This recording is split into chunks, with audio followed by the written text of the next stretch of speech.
नमस्कार।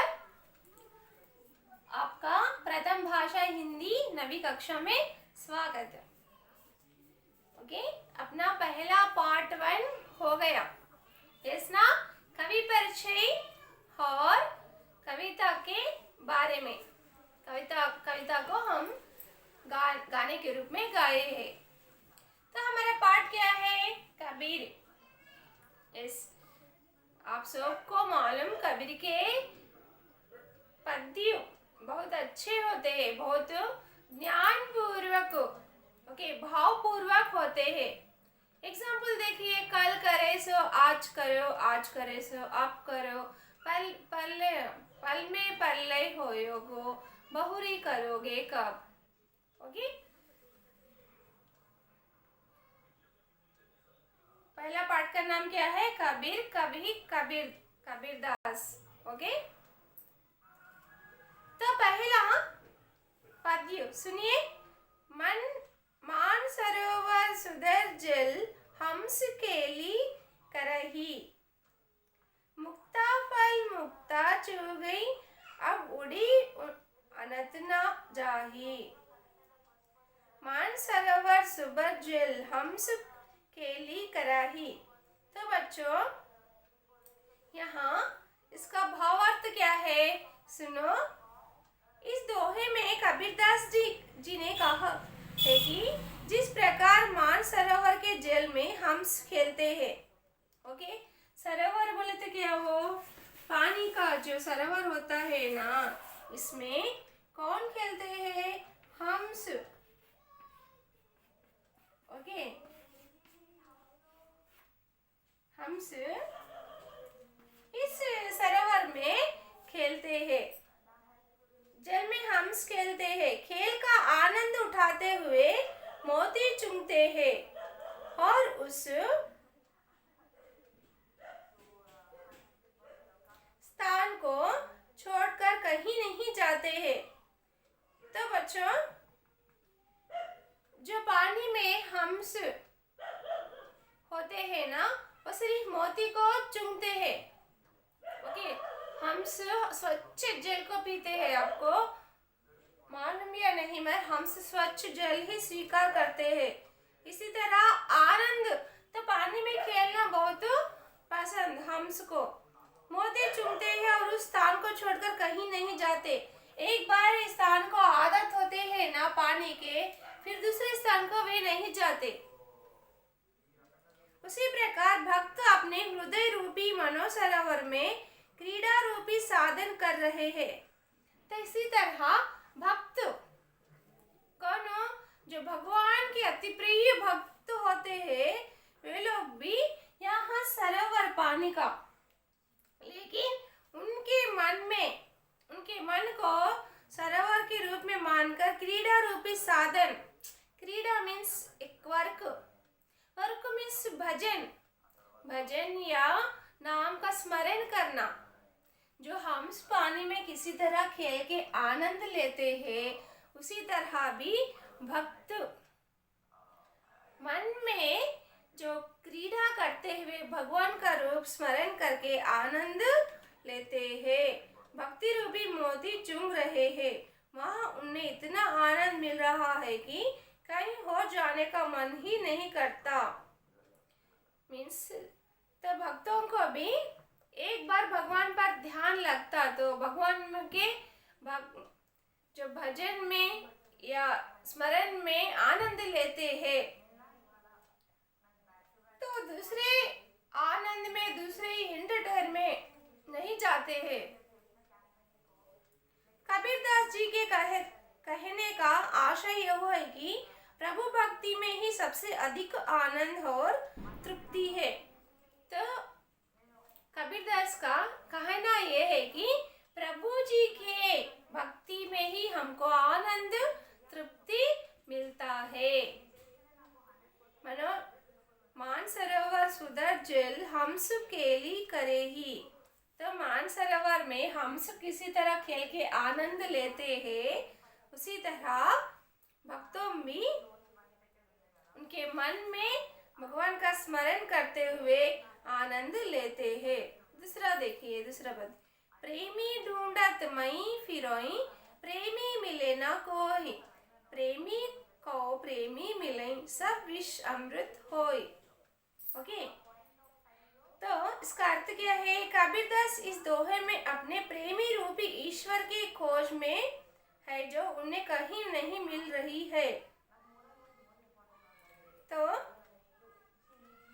प्रेमी ढूंढत मई फिरई, कबीरदास के इस दोहे में क्या अर्थ है? प्रेमी मीन्स ईश्वर, भगवान। भगवान को ढूंढते मैं फिरई, प्रेमी मिले ना कोई, कोई भी मुझे नहीं मिला है। प्रेमी को प्रेमी मिले, सब विष अमृत होय। तो प्रेमी जो सच्चे मन से ढूंढता है उसे मिलता है, सब विष अमृत होय। तब वो विष भी हमको, जब अपन सच्चे मन से भगवान को ढूंढते हैं तो भगवान हमें मिल जाता, तब हमको कैसा लगता? विष भी अमृत के जैसा। विष भी हमें कैसा लगता है? अमृत के जैसा लगता है। मीन्स इसका अर्थ क्या है?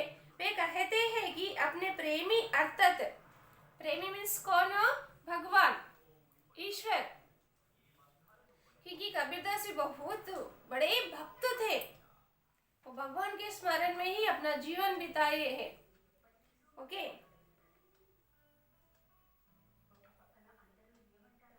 तो वे कहते हैं कि अपने प्रेमी अर्थात ईश्वर से मिलने पर इस प्रेमी भक्त के मन का सारा दुख रूपी विष सुख के अमृत में बदल जाएगा। जब हम लोग भगवान को ढूंढते हुए, प्रेमी ढूंढत में फिरे मीन्स, प्रेमी मीन्स हियर भगवान, ईश्वर। ओके, उनको ढूंढते फिरे, प्रेमी मिले ना कोई, प्रेमी को प्रेमी मिले। तो प्रेमी को प्रेमी मिले मीन्स भक्त को भगवान मिले, तब विष भी हमको अमृत के जैसा मीन्स कष्ट पूरा सुख के जैसा होता है। समझे ना? Yes. Now next poem. Okay. दूसरा दोहे देखिए, तीसरा दोहे।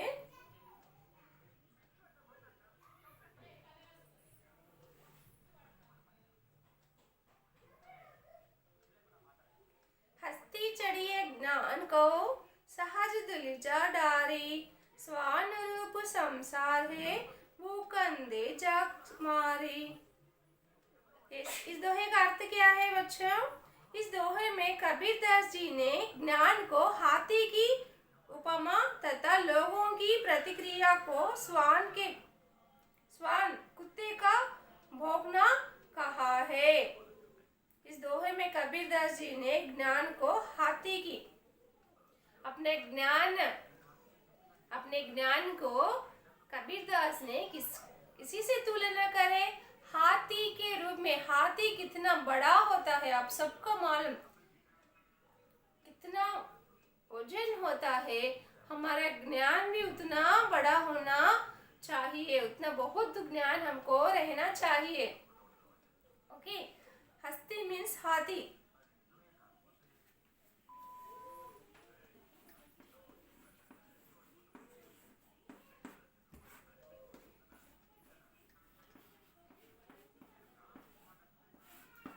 हस्ती मीन्स what? हाथी।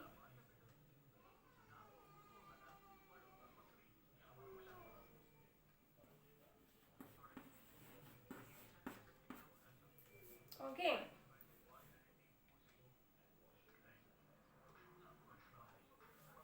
तो बच्चों अपने ज्ञान, हाथी कितना बड़ा होता है उतना बड़ा ज्ञान हमको होना चाहिए। सहज दुलजा डारी, स्वान रूपी संसार है मीन्स व्हाट?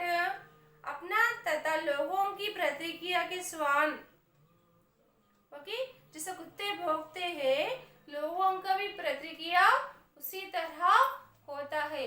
अब कहते हैं ना, ज्यादा भक्ति रहने से भगवान की भक्ति में पागल हो गई है, इसी तरह कहते हैं ना, उनकी बातों को हम जैसे कुत्ते भौंकते हैं ना, उसी तरह लेना चाहिए। कबीरदास जी के कहना है कि मनुष्य को ज्ञान रूपी हाथी पर सहज साधना रूपी, तो मनुष्य को ज्ञान हाथी के, यहाँ कबीरदास ने ज्ञान को किसी से तुलना करें, हाथी के रूप में। किसके रूप में? हाथी के रूप में तुलना करें। हाथी पर सहज साधना रूपी आसान बिछाकर सवारी करनी चाहिए। ओके, अपने सहज रूप को नॉर्मल हम जैसे है वैसे ही रहना, दिखावट नहीं करना चाहिए। चिंता काशी के करने वाले लोग भोगते हुए कुत्ते के समान। चिंता काशी बोल तो थोड़े लोग दिखावट करते हैं। इस भक्तों में भी दो तरह होते हैं, एक साधारण रहते हैं, एक लोग दिखावट, यानी मुझे ज्यादा भक्ति है बोल के दिखावट करते हैं। वो लोग किसके समान है? भोगते कुत्तों के समान है। के साधारण लोग किसके समान हो? एक हाथी के जैसा, उनका ज्ञान भी बड़ा होता है। थोड़ी देर बाद जग मार कर अपने आप चुप हो जाएंगे। ओके, थोड़ी देर के बाद कितना देर भोगते भोगते फिर खामोश हो जाते, यस ना? उनका समय ज्यादा दिन चलता नहीं। अर्थात एक ज्ञानी को लोगों की कुछ कहने या उनकी बातों की परवाह किया बिना सहज विनम्र रहते हुए अपना कर्तव्य करने रहना चाहिए। तो ज्ञानी आदमी सहज रूप में रहना, सहज रूप में रहकर अपना काम अपन करना, दूसरे के बातों में नहीं आना चाहिए। समझे ना बच्चों?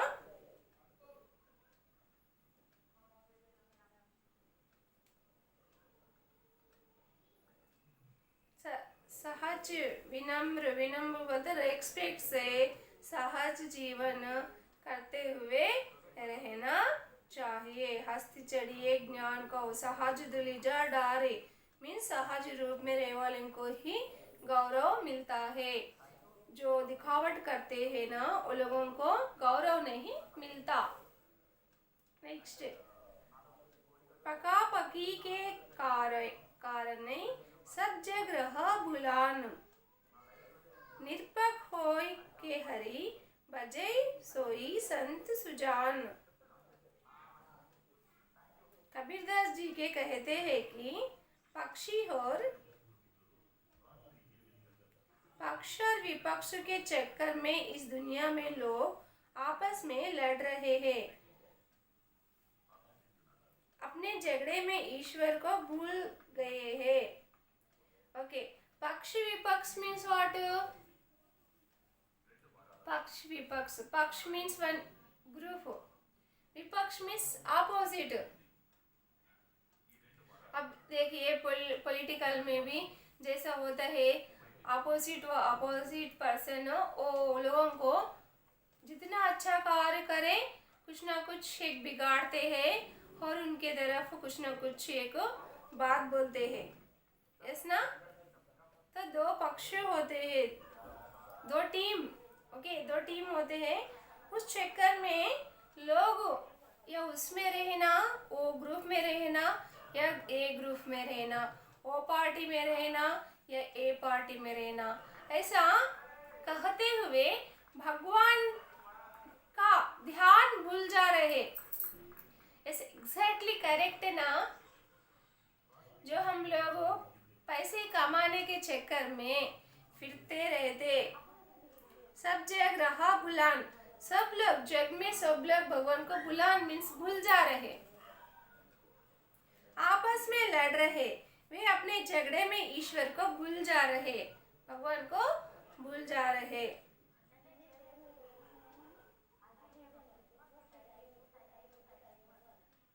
नेक्स्ट,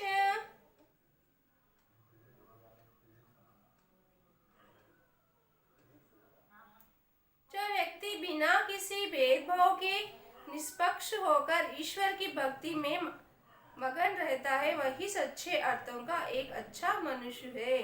ऐसे दो टीमों में, दो ग्रुप में उधर उधर हाँ ना रह के भगवान के परिस्मरण करते रहता है, वे व्यक्ति अच्छा व्यक्ति बनता है। अच्छा व्यक्ति बनना हो तो हम दूसरों के बातों में नहीं आना चाहिए। नेक्स्ट,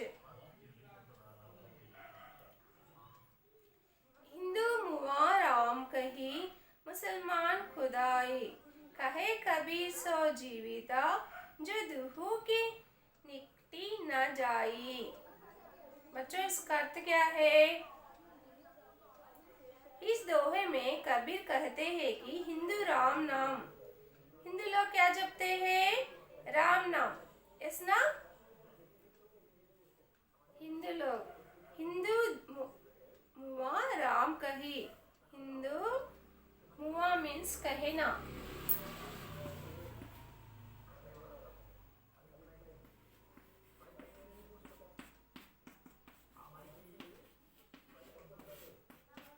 हिंदू मुआ राम नहीं मीन्स हिंदू लोग राम का नाम लेते हैं।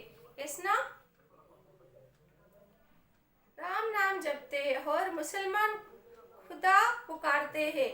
तो मुसलमान लोग भगवान को किसी तरह पुकारते हैं? खुदा, खुदा का अरमान, खुदा का। तो हम भगवान ईश्वर कहते हैं, वो लोग खुदा कहते हैं, खुदा का नाम लेते हैं। सारा जीवन बिता देता है। तो इसी तरह भगवान का नाम लेते हुए अपना जीवन बिताते हैं। उसे कभी जीने के लिए सही अर्थ मालूम नहीं हो पाता। तो उनके जीवन जीने के लिए सही मीनिंगफुल हम किसका नाम लेना चाहिए? कबीर ने के अनुसार जो मनुष्य अपने आप को इन दोनों से दूर रहता है, उसका जीना सार्थक है। तो हमें ऐसा कुल मत भेद नहीं रहना चाहिए। सबका भगवान एक है, सबका मालिक एक है। ये भावना से हम जो स्मरण करते हैं, वे सच्चे सार्थक जीवन बिताते हैं। अर्थात जो मनुष्य जाति मजहब के भेदभाव से खुद को दूर रखता है, वही सही अर्थों में जीवन बिताता है। तो हमको ऐसे कुल मत भेद नहीं रहते हैं। ओके, मैं हिंदू, मैं मुस्लिम, ऐसे हम भेद कुल मत भेद छोड़ते हैं, वो लोग से अच्छे आदमी बनते हैं। समझे ना? ओके, नेक्स्ट,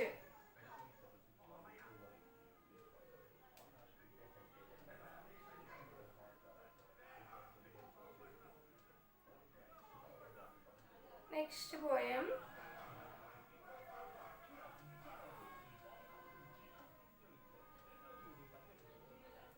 काबा फिरी काशी भैया, रमही भैया रहीम, मोट चुन मैदा भैया भैया, बैठी कबीरा जीम।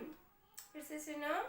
काबा फिरी काशी भैया, रमही भैया रहीम, मोट चुन मैदा भैया, बैठी कबीरा जिम।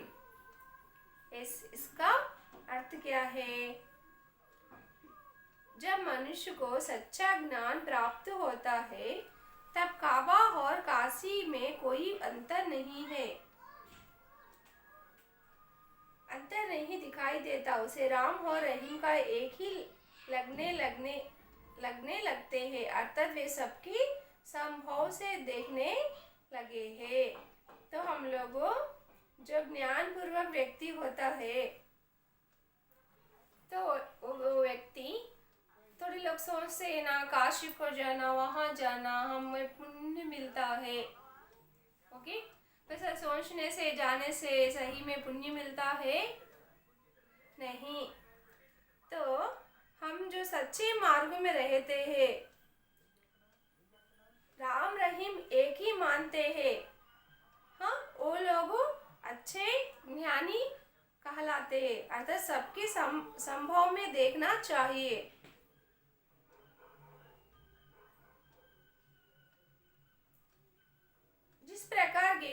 पीस कर आटा और आटे को और महीने पीसेंगे तो वही गेहूं मैदा हो जाता है। मोटा पीसा आटा और मैदा दोनों खाने के काम में आते हैं। इसी प्रकार सभी मनुष्य उस एक ईश्वर की संतान है, भले ही उनको नाम अलग अलग है। तो हम गेहूं को पीसने से आटा आता है, आटे से हम क्या करते हैं, चपाती बनाते हैं, यस ना। तो उसे हम अलग तरह के पकवान भी बनाते हैं आटे से। ओके, मीन्स जब भगवान जो आदमी को सृष्टि करते हैं तो अलग अलग व्यक्तियों के रूप में होते हैं। ओके, लेकिन वो भगवान के इसमें सब लोग समान होते। अपने कर्मों से हम लोगों, कर्म मीन्स क्या हो, कामों से, तो जो भगवान को निकट में पहुंचते हैं, हाँ, उनको अधिक ज्ञान मीन्स राम और खुदा सब एक ही, सबका मालिक एक समझते हैं। उनमें कुल मत भेद नहीं होता है। ओके, इसलिए हम ज्ञानी कहलाना बोल तो हमें जितना ज्ञान रहता है वो लोग अच्छे मार्ग में, इस समझे ना। कबीरदास ने भगवान का स्मरण के लिए क्या कहा, और सब लोग एक, हाँ, सबका मालिक एक कहा, और हम लोगों जो अच्छा ढूंढने निकलते हैं हमें अच्छा ही मिलता है। तो हमको विष भी अमृत के जैसा लगता है। ऐसे अच्छे अच्छे सूक्तियाँ कहे हैं, इस ना लास्ट पद्य देखिए, दो है। ऊंचे कुल का जन्मिया जो कर्मी ऊंच ना होय, सुबरन कलश सूरा भरा साधु निंदा सोय। तो इसका भावार्थ क्या है? कबीरदास जी कहते हैं कि ऊंचे कुल में जन्म लेने वाला किसी के कर्म ऊंचे नहीं हो जाते, इसकी पहचान उसके कर्मों की जाती है। मीन्स व्हाट बेटा? ऊंचे कुल में जो जन्म लेता है उसके काम ऊंचे होते हैं, अच्छे काम होते हैं नहीं। उसका आदत भी तुच्छ हो सकता है, वह आदमी झूठा हो सकता है, ज्ञानी नहीं हो सकता है, इस ना पहचान उनके कर्मों की जाती है। तो हम किस कुल में पैदा हुए नहीं, अपने कर्म मीन्स व्हाट, अपने आदत। ओके,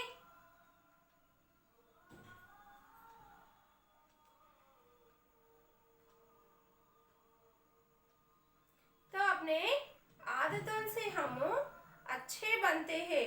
किस कुल में पैदा हुए ये सही नहीं होता। ओके, एग्जाम्पल, जो कलश में पानी है, कलश में पवित्र पानी होता है, तो गुण किसका है? पानी का, कलश का? पानी का है, कलश का नहीं, यस ना।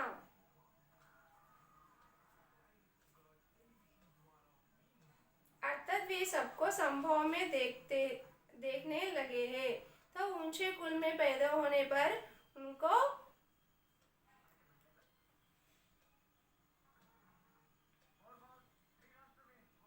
कबीरदास कहते हैं कि ऊंचे कुल में जन्म लेने से किसी के कर्म ऊंचे नहीं होते। तो ऊंचे कुल में पैदा होने से उनके कर्म ऊंचे नहीं होते, यानी काम ऊंचा नहीं होता। उसकी पहचान उसे हम कैसा पहचानते? उसके अच्छे आदतों से ही पहचानते। क्योंकि ऊंचे, वो धनिक है, क्योंकि रिच है बोल के उसे हम रेस्पेक्ट देते, उसके काम से ही उसको हम रेस्पेक्ट देते हैं। जिस प्रकार सोने के घड़े में रखी शराब को साधु बुरा हो कहेगा, क्योंकि सोने के घड़े में होने के बाद भी वो शराब ही तो रहेगा। मीन्स एग्जाम्पल देखो बेटा, सोने का घड़ा क्या है ये? इसमें सोने के घड़े में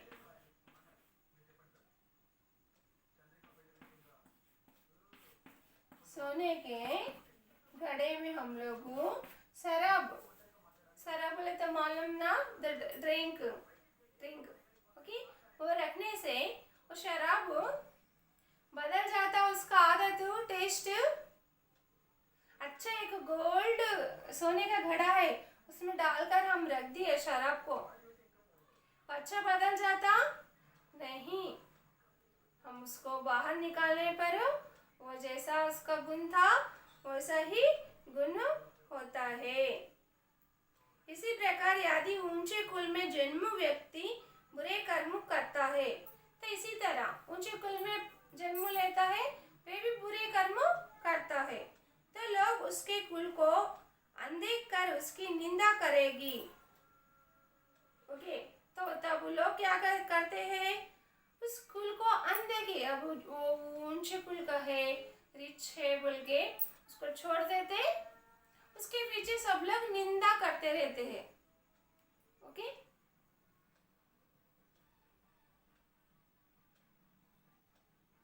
तो लोग उसके कुल को अनदेखी कर उसकी निंदा करते हैं। आशय यह है कि मनुष्य अच्छे कर्मों से ही महान बन सकता है। मीन्स मनुष्य अच्छे काम से ही महान बनता।